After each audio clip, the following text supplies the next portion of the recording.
Gue nggak bermateri. Iya. Lawan orang yang punya bermateri. Oke. Nah, bisa jadi gue menang. Kenapa tuh? Soal pemikiran. Terus? Ya kalau gue bilang gini, lu nggak usah mikirin soal cuan. Tai.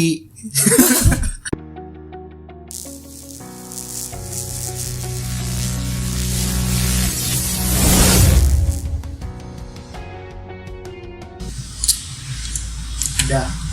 Oke, udah bisa dimulai? Bisa. Bisa. Pertama-tama gimana kabarnya setelah 2 bulan sampai di Jepang, Senpai? Kabarnya? Iya. Alhamdulillah. Oh iya, sebentar. Kita belum kenalan dulu. Senpai namanya siapa, Pai? Watashi no namae wa Alexandriano Alvarez. Serius anjing? Panggil aja Mas Kid. Mas Kid. Yo AI. Dari Alexander ke Mas Kid jauh banget anjing. Iya, gua tadi juga nggak hafal sih apa tuh Alexander, nggak tahu. Oke. Soal nama nggak penting berarti. Yang penting panggilan Mas Kid. Oke. Kita langsung silakan ngerokok. Nggak apa-apa nih ngerokok. Nggak apa-apa, bebas kita. Di depan karena lagi hujan, kalau nggak ngerokok mulut berasa kayak dibakar-bakar gitu. Dingin, Pak. Dingin emang. Jadi gini. Tadi gue pertama nanya apa? Gue lupa jadi ini. Pertama. Gimana kabar lu setelah 2 bulan ada di Jepang sekarang? Alhamdulillah, sekarang enak banget lah. Enak Suasananya ya? dingin. Terus? Tapi gue nggak suka dingin sih. Lu bisa ungkapin gimana rasanya, bedanya gitu Indonesia sama Jepang selama 2 bulan ini? Ya 1-2 lah sama Indonesia. Ada bedanya berarti? Ada bedanya.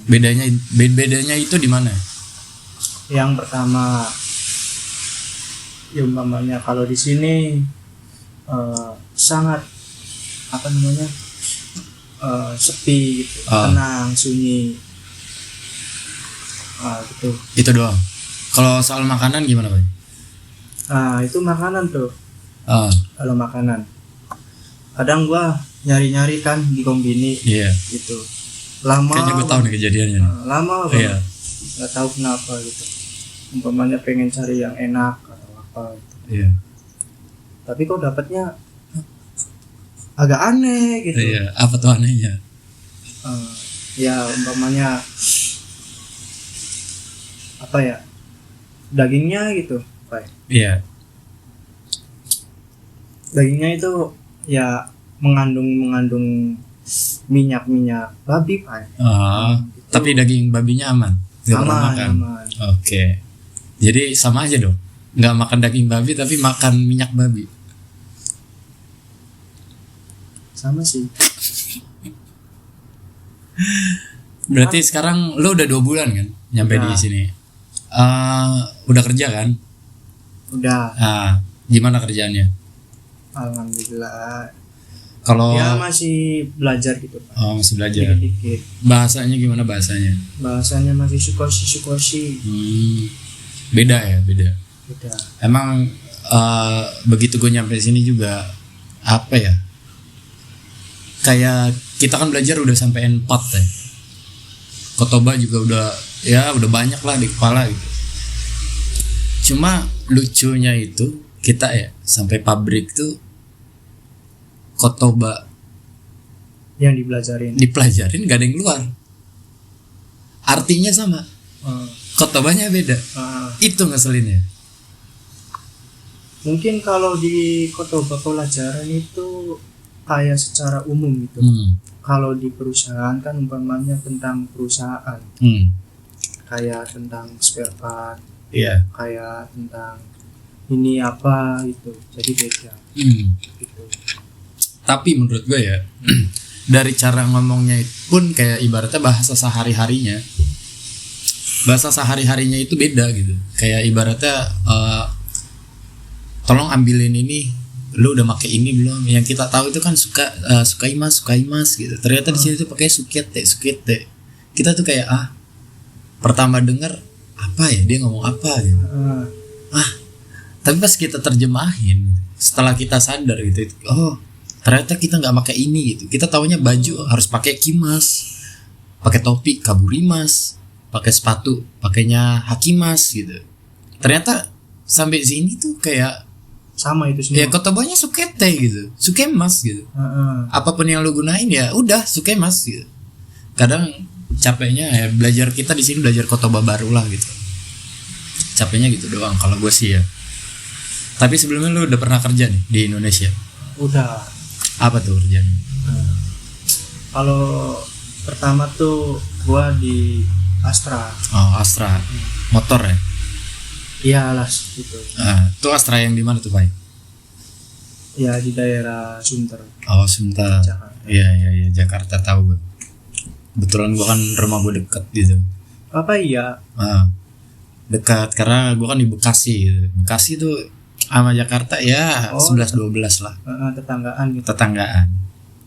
Kerjaannya ngapain aja, Pak? Di kerjaan pertama itu gua ngerakit. Ngerakit shockbreaker gitu. Pasang lah, bukan ngerakit. Jadi awalnya kan dari shockbreaker yang masih satuan dipasang ke segitiga gitu. Ngerti. Terus bedanya apa pekerjaan di sini gimana? Di sini nyuci. Nggak ada perakitan tuh? Nggak ada. Lo nggak ngerakit berarti di sini? Nggak ngerakit. Wah. Tapi di yang lain ada sih. Ngerti. Ya kalau gue sih kerja kan gue udah terlalu banyak banget ya. Kayak dari 2016 gitu, gue udah kerja di konter. Terus di 2017 gue kerja di perusahaan motor ternama juga, tapi bukan Astra. Ya deket lah sama Astra gitu. 1-2 gitu. 1-2 lah saingan. Di 2018 gue nge-YouTube, 2019 gue mulai kerja lagi di perusahaan yang namanya sama yang gue sebelumnya kerja. Itu gue kerja 2 tahun. Terus di 2019 sampai 2021, ya 2021 nganggur lah. Sampai akhirnya 2022 di akhir gue masih ingat banget, gue mulai ada pengen ke Jepang. Akhirnya gue masuk Minori dan sekarang ada di sini. Tapi gue jujur kayak gini, kalau soal cerita ngobrol kayak tentang kerjaan itu agak sensitif. Sebentar, cat tomat ya.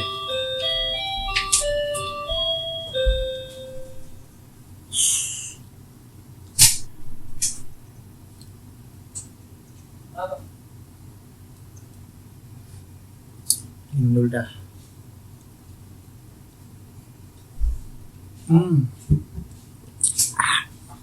Ait.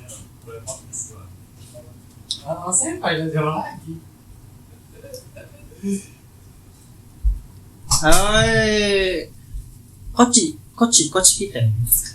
Oke, kita lanjutin. Tadi ada gangguan. Tadi gimana, Pak? Sebelumnya? Gue jujur, Pak, kalau soal ngobrol kerjaan itu agak sensitif. Sensitif. Kenapa tuh sensitifnya? Soalnya kan sekarang umpamanya ya bukannya nyombongin atau gimana gitu ya. Kasihan gitu yang umpamanya baru lulus atau apa. Sekarang susah banget cari kerja atau gimana. Ngerti. Tapi lo ada teman juga yang begitu? Ya ada gitu. Kalau gue sih jujur juga ya. Kalau gue itu nggak bisa nyalahin. Ya kita sekarang ibaratnya kita sekarang udah kerja gitu, udah sampai ke Jepang, udah jauh kan. Perjalanan kita juga panjang. Bahkan kalau kita nyombongin diri ke orang luar pun ya sebenarnya ya fine aja. Itu kan salah satu prestasi kita gitu. Apalagi bisa sampai ke Jepang gitu, kerja di Jepang ya, meskipun tak seindah yang ada di sosmed gitu.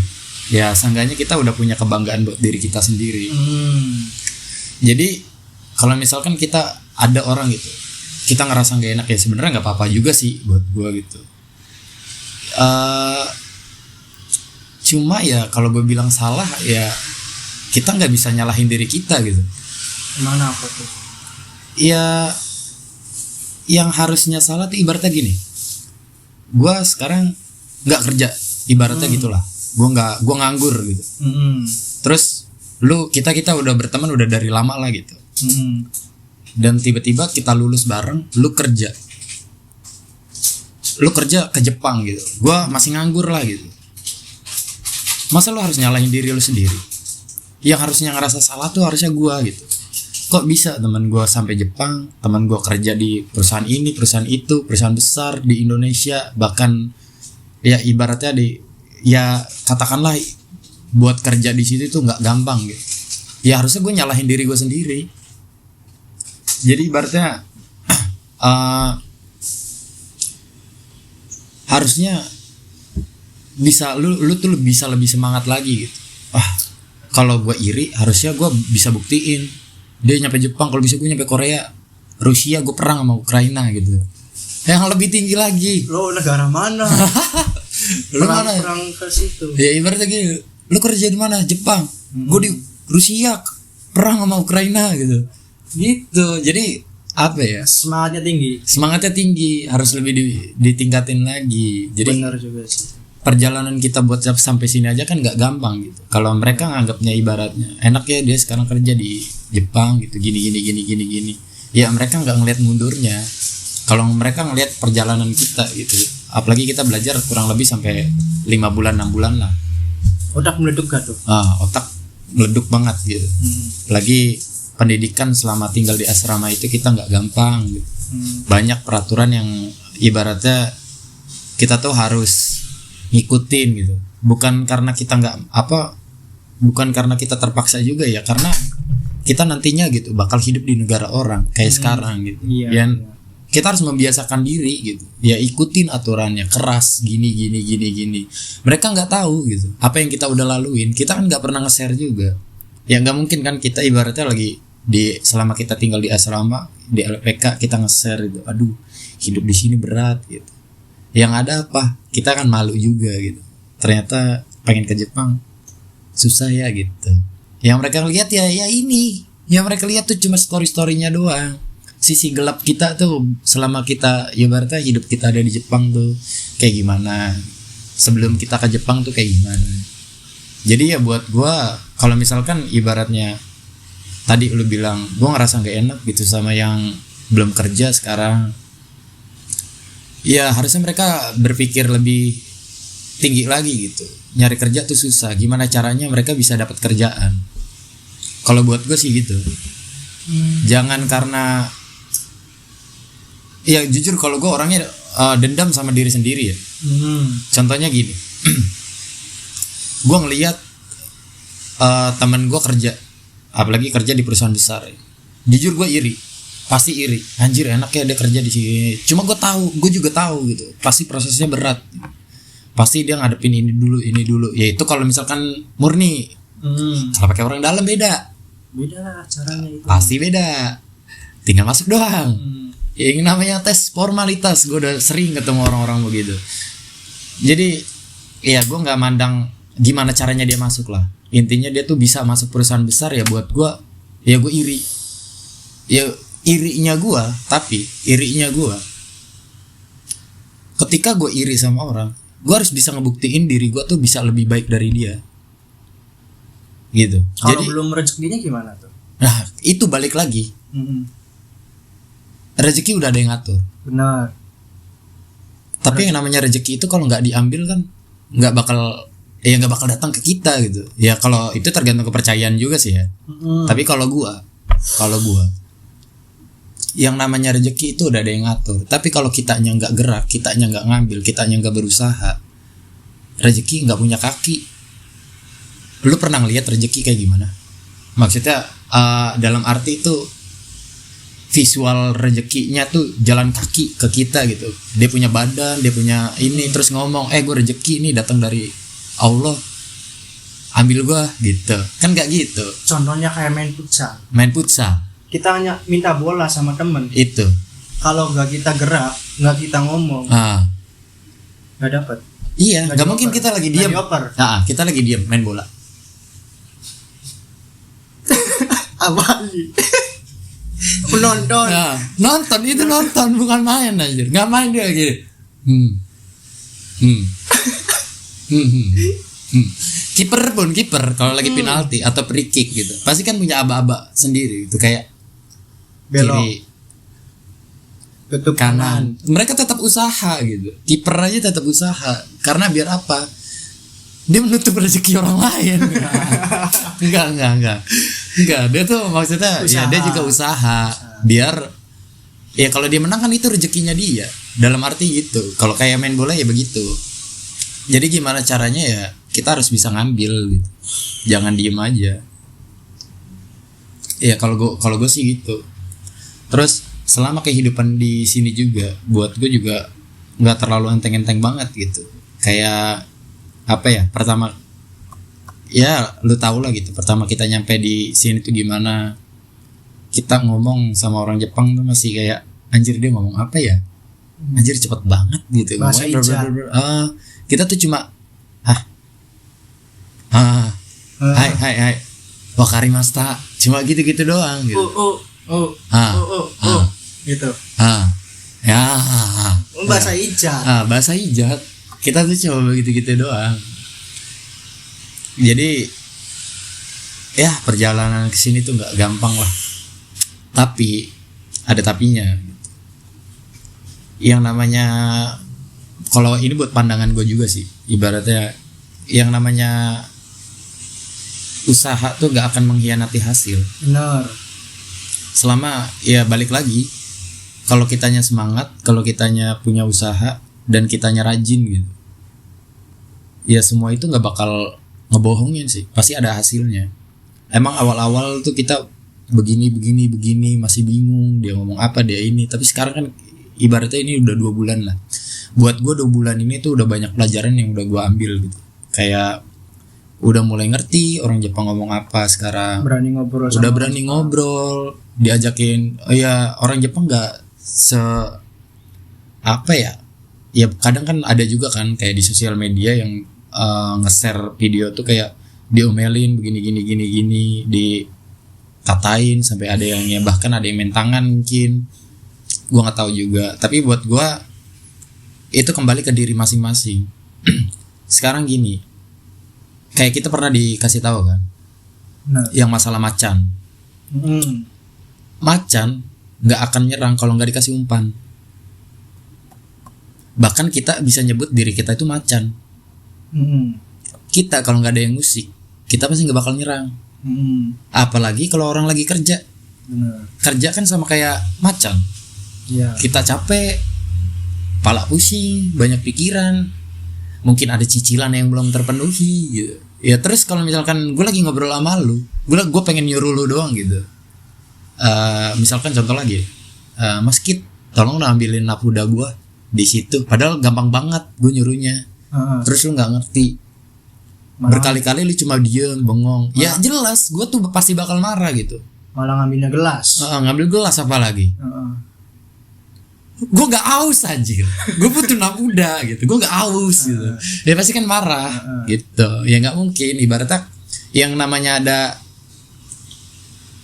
akibat pasti ada sebab. Ya istilah itu yang selama ini gue pegang gitu. Ya selamanya kita baik-baik aja di sini, kitanya bener, kitanya ngikutin aturan. Orang lain pun, orang Jepang pun, bahkan orang seluruh dunia ini pasti bakal ya fine-fine aja. Orang Jepang di sini menurut gue, buat gue enak-enak aja sih. Baik berarti. Baik. Karena kalau gue lagi iseng, gue lagi ini diajakin ngobrol, bercanda-bercanda. Kalau lu gimana bang? Gue juga ya, umpamanya gitu. Ah. Kalau lagi ada waktu hima, waktu luang gitu, kadang ngobrol, nanya-nanya, ini selanjutnya ngapain, gitu. Berarti masih enak ya orang-orang Jepang di sini. Masih enak. Ya belum. Ya mungkin kita karena masih baru, jadi belum tahu hal terburuknya nanti apa. Karena gue juga udah pernah dapat cerita juga sih dari senpai-senpai sebelumnya. Ya kalau udah era sekarang sih sebenarnya udah enak ya, mungkin gitu. Karena udah ada senpai-senpainya juga. Dulu senpai juga katanya juga ada yang pernah main tangan gitu. Cuma ya balik lagi ke diri kita katanya. Kalau kitanya bener salah, ya orang Jepang tuh nggak akan nganggap kita bener. Nggak mungkin orang salah tuh ditutupin. Ya kalau udah salah gitu. Jadi balik lagi ke diri kita masing-masing. Jadi buat gue selalu ngambil pelajaran sih. Ya kita juga di LPK juga begitulah gitu, diajarin masalah seperti itu. Jadi sejauh ini aman gitu. Terus planning lu ke depan sekarang gimana? Planning Kita sebelumnya berapa? Kita cuma berapa tahun? Oh, setahun ya. Jadi kita di sini setahun doang. puas-puasin setahun. Planning ke depan gimana, Pak? Planning ke depan kalau bisa mah ya kalau ada rezeki bisa pengennya kesini lagi. Tapi bukan jadi pekerja, jalan-jalan. Ya apa aja lah. Soalnya, aduh di sini ya. Ya ibaratnya enak gitu. Sini ya kita dikelilingin gunung lah gitu. Sebenarnya kita kemarin ada di Tochigi. Sekarang kita ada di Okayama. Okayama. Kita di sini kayak di Majalengka. Majalengka ini. Sama. Di seluruh penjuru pasti ada gunung. Kayak pernah gua main ke tempat temen gua nih, Nabati. Iya. Sini. Ada. Senpai di sini banyak ya? Banyak. Senpai gimana? Enak kok ngajarin dengan pelan, sabar gitu. Ya umpamanya kalau kita nggak ngerti itu nanya, jangan diam. Terus kalau kerja tuh umpamanya jangan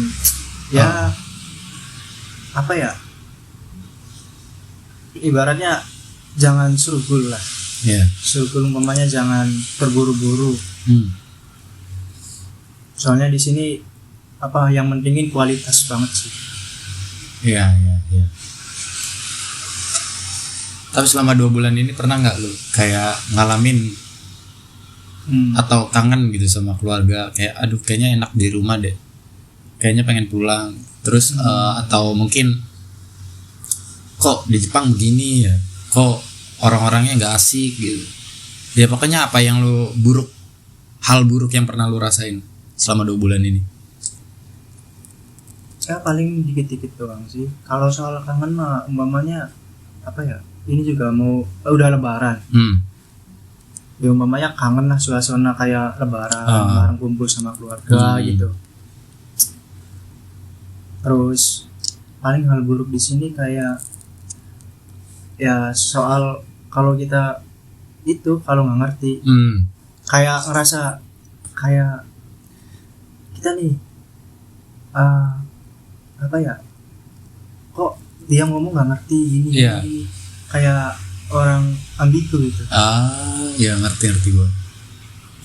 Padahal kalau ngobrol mah enak, kalau ngerti ya? Ngerti, paham. Gue juga pernah ngerasain sih kayak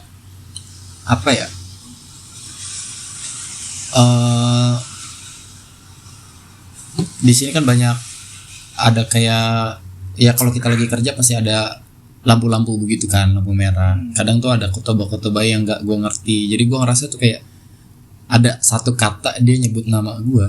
Itu gue mikirnya kayak apa jangan-jangan dia ngomongin gue ya? Apa jangan-jangan dia ngejelekin gue ya? Padahal enggak gitu. Jadi kalau gue hal buruk yang pernah gue alamin paling ketemu orang Jepang yang gue diminta nomor doang. Udah. Kenapa tuh? Itu awalnya kita lagi ke Japan Meet. Itu ada lu anjing. Jadi gue lagi bawa troli. Cret sambil nyanyi. Gue lagi santai. Gue kira gue dipanggil Coto. Gue kira tuh siapa, ternyata ibu-ibu sama mungkin anaknya, gue nggak tahu. Kisaran umur berapa itu? Kalau ibu-ibunya umur berapa ya? 40, 50-an lah. Kalau anaknya paling sekitar umur 20-30-an. Gue nggak tahu juga. Segituan. Terus dia bilang katanya dia pengen banget pergi ke Indonesia. Indonesia tuh negaranya bagus. Gini. Dia pengen banget. Katanya ada orang Indonesia yang ngajak dia datang ke Indonesia. Ngobrol panjang lebar gini. Ujung-ujungnya dia apa? Minta nomor gua. Kita bertiga tuh. Begitu gua balik, dia dapat nomor gua. Nomor WhatsApp. Iya. Dia WA gua kan. Gimana WA-nya? Jadi dia ngajakin, dia pertama ya formalnya orang baru ketemu, biasa dia ngechat, nyebut namanya, gini. Nggak lama dia ngobrol panjang lebar. Gue diajakin jalan, Pak. Kemana? Gue nggak tahu kemana. Dia bilang katanya ada nggak tempat yang bagus di sini yang dia pengen gue kunjungin gitu. Dia nanya gitu. Kan dia orang sini. Nah itu lucu. Oh nanya. Harusnya gue yang nanya kan. Iya. Ada nggak tempat di sini yang bagus yang bisa gue kunjungin? Bener. Kan gue nggak tahu, baru. Gitu. Jadi gue masih nggak ngerti juga gitu. Ya gue sebagai orang asing ibaratnya yang dapat tiba-tiba ada orang Jepang minta nomor, bahagia banget lah gue kan. Kayak anjir, ada orang luar negeri yang suka sama gue col. Anjir. Kali aja punya anak gitu ya. Kali aja bisa gue jadi anaknya. Anjing. Enggak. Kali aja gue bisa jadi pembantunya gitu. Enggak. Maksudnya ya jadi pacaran lah gitu. Dapat pacar kayak. Nah, teman dekat juga asik gitu. Karena bisa buat latihan buat rensu juga, ngobrol-ngobrol kaiwa. Jadi udah tuh gue ngomong panjang lebar sama dia. Tiba-tiba dia ngomong, mau nggak keluar hari Sabtu kalau nggak Minggu? Dia punya mobil, gue mau diajak jalan-jalan. Dari situ gue udah mulai bingung gitu. Kok baru kenal udah langsung ngajakin keluar bawa mobil? Gue diemin tuh. Terus gue nanya ke anak-anak yang lain, gini. Ya tanggapan dari anak-anak semua negatif. Terus gue nanya lagi karena gue masih kurang yakin, gue nanya ke, soalnya katanya ada yang pernah nemuin orang ini juga. Iya. Pokoknya ciri-cirinya tuh ibu-ibu sama anak, terus dia bawa koran. Iya. Katanya sama. Gue nanya nih ke orang yang ini, ternyata gimana? Sama juga Pak. Dia diajak pakai mobil gitu. Anjir, ini mah gue bukan jadi temen anjir, mau dijadiin budak gue kayaknya anjir. Soalnya banyak banget yang kena korbannya. Udah dari situ gue diemin, sampai sekarang pun gue diemin. Kadang masih ya sekali dua kali lah masih nge-WA gitu, nanya kabar. Cuma karena gue nggak mau nyakitin juga ya. Tapi gue pengen Pak, nanti gue pengen nanya kenapa dia ngelakuin hal ini gitu. Gue pengen ya kalau gitu. Ngobrol sama dia. Sebenarnya tujuan dia tuh begitu apa gitu. Nah nanti kalau misalkan gue udah dapet jawabannya bakal gue share santai. Gue pengen tahu sisi gelap negara ini tuh ada apa gitu. Ya ibaratnya gini Pak. Emang kita kalau itu kan pasti dia orang-orang kaya kan. Soalnya dia punya mobil, ngajakin gue mau ngajakin jalan-jalan, ngajakin makan segala macem gitu. Ibaratnya gini, gue nih ngelawan orang yang punya materi, gue nggak bermateri. Iya. Lawan orang yang punya bermateri. Oke. Bisa jadi gue menang. Kenapa? Soal pemikiran. Terus? Ya kalau gue bilang gini, lu nggak usah mikirin soal cuan. Tai. Gitu. Jadi gitu Pak. Siapa yang tai? Siapa yang tai? Nggak tahu. Gue tai aja udah. Intinya tai. Gitu Pak. Ya gitu. Gue jadi ya mungkin kita bakal lebih semangat lagi Pak ya. Hidup di sini ternyata ya kalau kita ngejalanin di Jepang tuh nggak seindah yang ada di inilah ya. Kalau gue bilang. Yang ada di story gitu. Iya, benar. Karena nggak mungkin orang tuh nge-share soal hal-hal yang buruk doang. Benar. Jadi ada yang dekat juga. Gue ngomong apa sih? Udah mulai gak jelas. Kayak gue butuh ini nih. Ini boleh apa, Pai? diminum nih. Boleh. Ini apa ya? Ini minuman baru juga nih. Soda. Wine soda. Mau dicoba, Pai? Boleh. Kita coba Kan dulu. Ini punya lo. Oh iya. Maaf. Ini kan. Jadi ini minuman Jepang, guys. Ini kan tempat lo. Minuman Jepang. Podcastnya. Katanya sih enak. Cuma kita belum nyobain. Baru akan dicobain karena ini ada sodanya. Wangi anggur, guys. Oh, di sini. Iya, minum ya. Langsung aja. Langsung. Boleh. Boleh langsung. Mantep. Kita cheers dulu.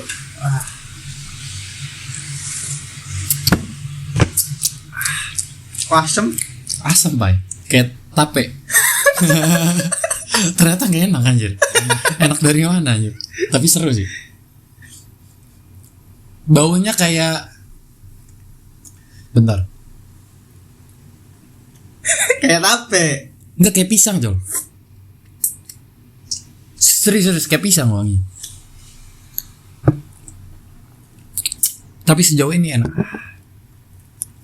Oke. Mungkin podcast kita sudahi sampai sini dulu, Pai. Oke, siap. Mungkin nanti kalau ada obrolan baru lagi kita bakal share ke YouTube. Jadi pantengin terus. Kalau kalian ada pertanyaan, jangan lupa calling. Nggak gitu, nggak gitu. Kalau ada pertanyaan, kalian mau nanya kita tentang kita di Jepang, kalian bisa ninggalin jejak di kolom komentar. Nanti kita bakal balas ya, Pak ya. Siap. Oke, sampai bertemu di episode selanjutnya. Dadah. Dadah.